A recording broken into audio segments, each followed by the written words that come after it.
In this video, we will combine disassembly and share with you how it feels to use it S25 Ultra. From the beginning of the video, it seems that the texture of S25 Ultra is still online. But frankly speaking, I personally feel disappointed when I get the actual effect. This disappointment probably comes from two reasons. One is the bigger change in appearance design. Samsung forcibly mixed Note and S together.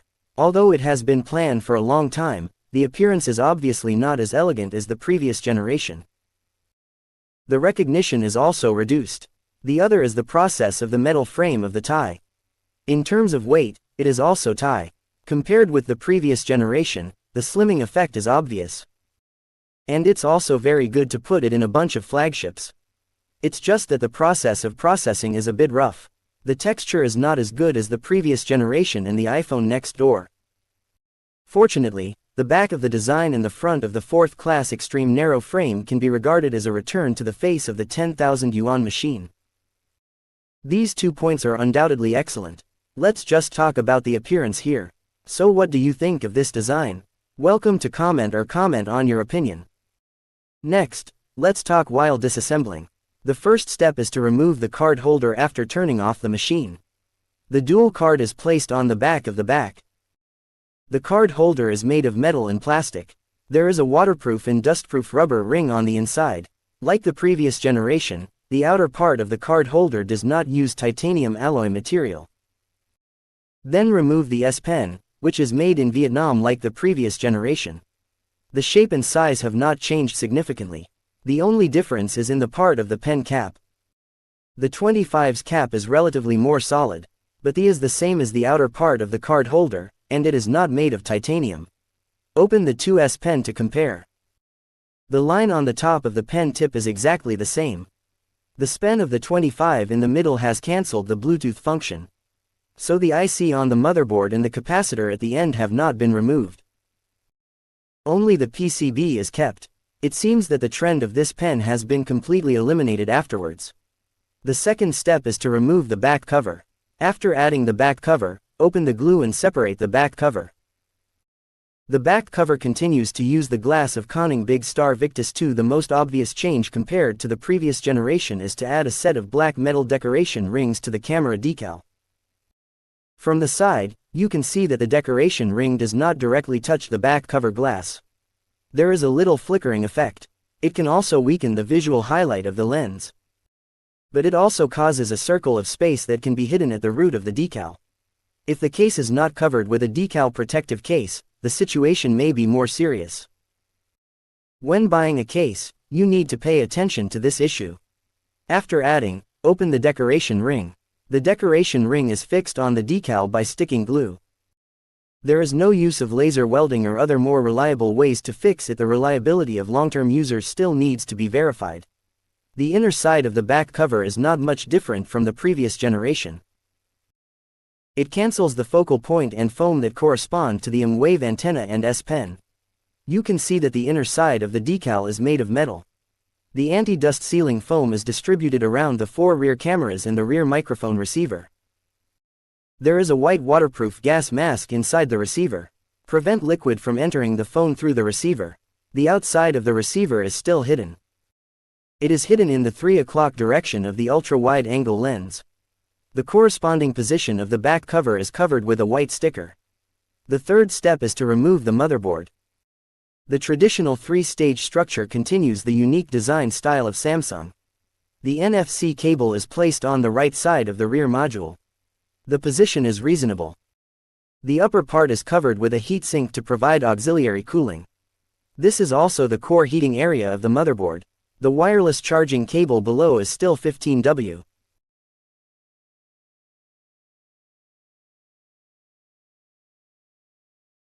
Foam. The top heatsink is upgraded from the 1016V designed by the previous generation. Screen to prevent external impact. Remove all screws. 15W. It supports wireless reverse charging. The upper part is covered with a large area of buffer screen to prevent external impact. Remove all screws in the motherboard area. Remove the motherboard cover by removing the coil interface. The cover is made of metal. The core heating area of the motherboard can play a certain heat dissipation role. Separate the cover and the coil module. The back of the coil is covered with a gray heat dissipation film. Extend from the battery to the core heating area of the motherboard and the position of the top heat sink. The left side is to determine whether the S Pen detects the coil in the pen case. The previous generation still sticks to the independent module on the pen case cover. This generation is integrated into this coil module. Now let's look at the main part. Compared with the previous generation, the ratio of the main board battery and the sub-board has basically not changed. Still use LCP antenna to replace the coaxial cable. Unplug the battery jack and turn off the power. Then remove all the jacks on the motherboard and remove the top heat sink. There is a L-shaped antenna board fixed in the upper left corner of the heat sink. The front position is covered with a U-shaped buffer foam. The top heat sink is upgraded from the 1016V designed by the previous generation GAL. Upgraded to a higher specification 1016E. Although the size does not change, the overall performance is upgraded. The internal fill has N-base deep learning enhancement material. Unplug the front socket and remove the main board and rear module. Unplug all rear sockets and separate the main board from the rear socket. The rear module is slightly different from the previous generation. The biggest difference is that the super wide angle is not used very often. All 4 rear cameras are equipped with metal steppers.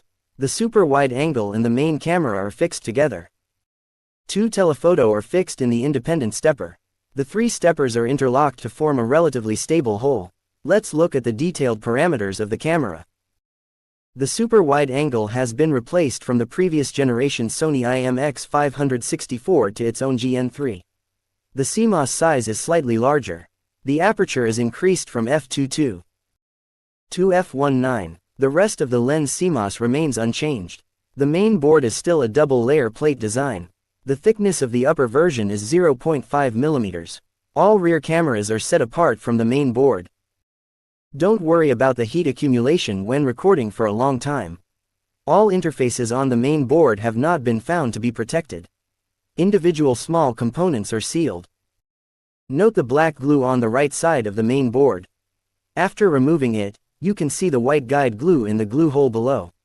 It seems to be another double-layer plate with internal glue.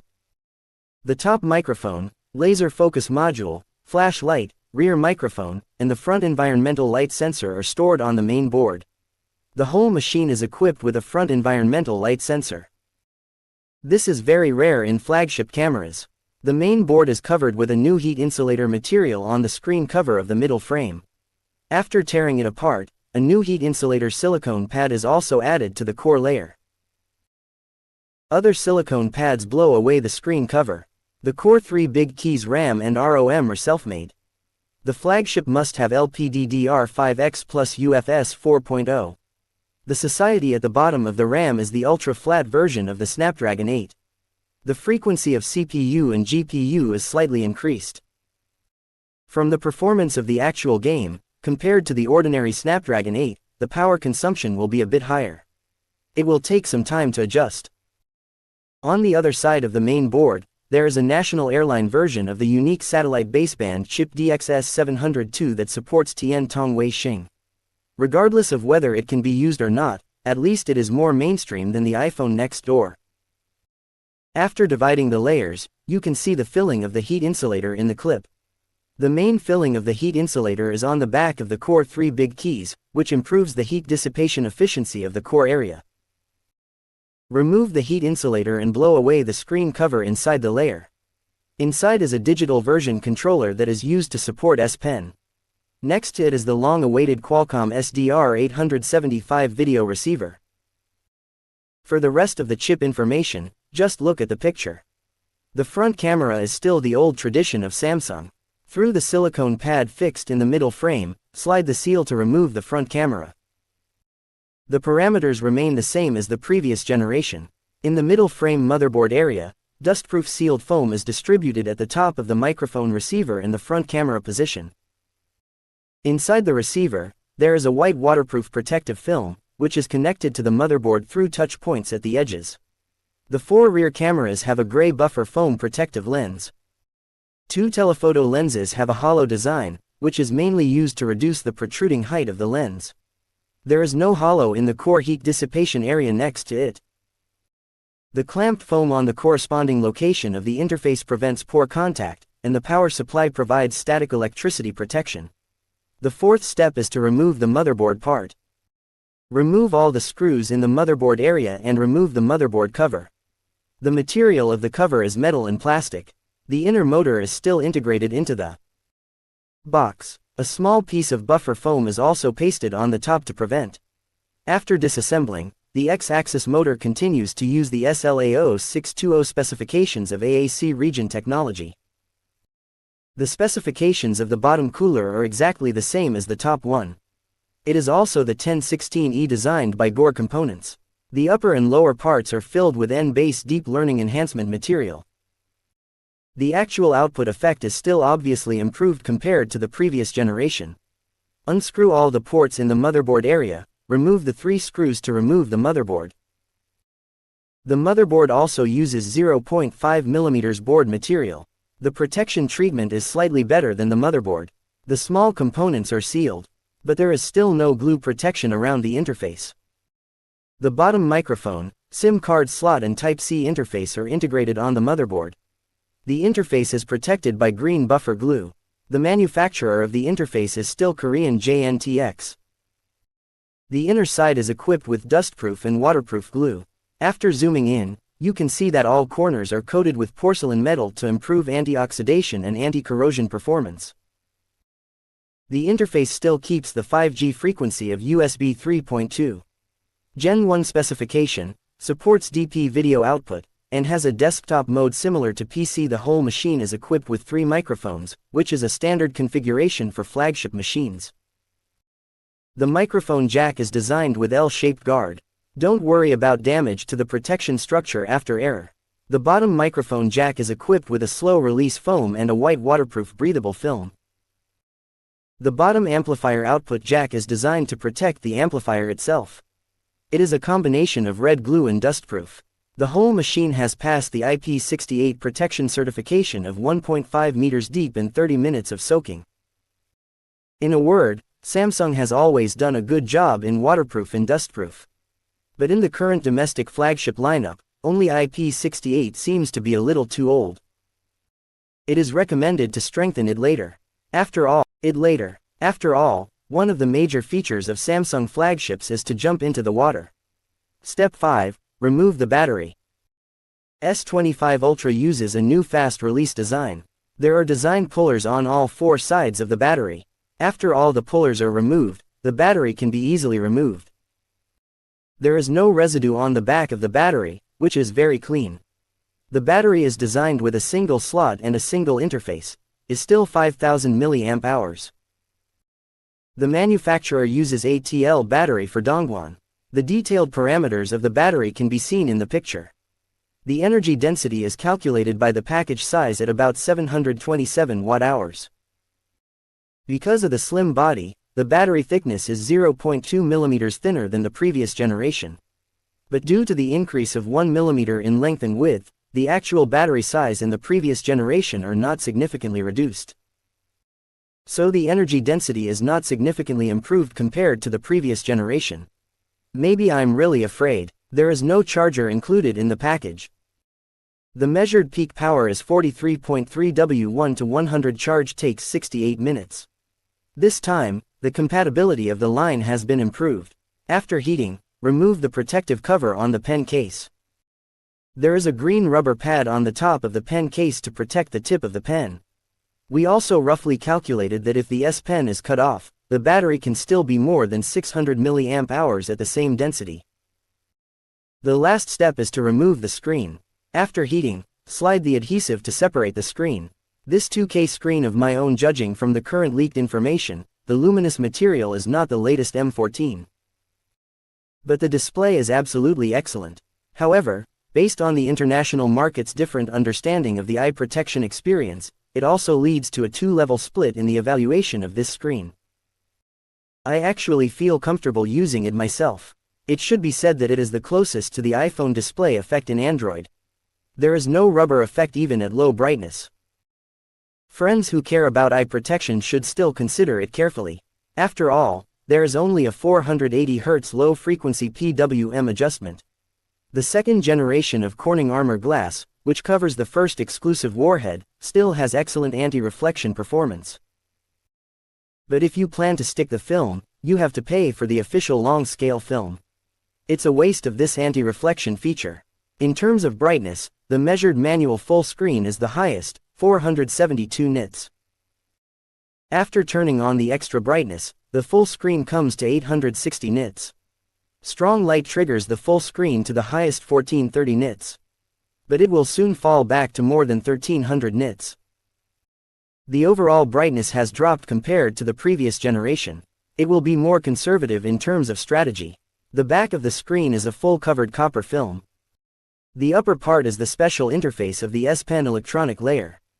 The ultrasonic fingerprint module in the middle is still the same as the previous generation. Qualcomm QOFS 4008. The drive board is covered with anti-interference stickers. The bottom is made of low-pressure assembling process. The curved area of the top of the cable is wrapped up to achieve a narrower chin. The first generation IC is also the same as the previous generation. Thin S3916T. The middle frame is covered with a heat sink with an area of about 4,600 square millimeters. The size does not change much compared to the previous generation. The heatsink is made of stainless steel. Compared to the previous generation, it can be seen that it is mainly added. It also covers the area where the ultrasonic fingerprint is located. Officials claim that the area of the heatsink is increased by 40% compared to the previous generation. We measured that the area is about 4,500 square millimeters. The upper right corner of the VC heatsink is covered with a white waterproof film. After pressing it, you can see the pressure sensing hole of the balance phone. The pressure sensing hole leads to this hole at the top of the phone. The hole next to it is the sound hole of the microphone at the top. The corresponding position of the DDIC at the bottom of the middle frame is covered with two different thicknesses of buffer foam to improve the anti-weakness performance of the screen. Finally, the middle frame is also equipped with a titanium alloy frame. The two metals are connected together by nano acid through the same way as the previous generation. As for the border, due to the use of titanium alloy, you can see that it has a color difference with the border from a slightly variable angle. And the roughness of the surface of the two materials is also different, which leads to a disagreement on the look and feel. In fact, Samsung cannot do the same. You can see that it is also the S Pen pen cap for the use of titanium alloy in the SIM card slot. The look and feel of them in the border are not as bad as the border. Okay, that's it for the disassembly. There are two types of 20 screws in the whole machine. It's not hard to find that the overall hardware has not changed much except for the regular upgrade of the S25 Ultra this time. One of the more obvious feelings is the appearance, design and weight mentioned earlier. The screen-to-body ratio is more extreme, the game experience is more smooth, and the outside effect is better. And One UI 7.0 is also much smoother than the previous generation. But these advantages are in the current Android lineup. Frankly speaking, they can't afford the price of 10,000 yuan. The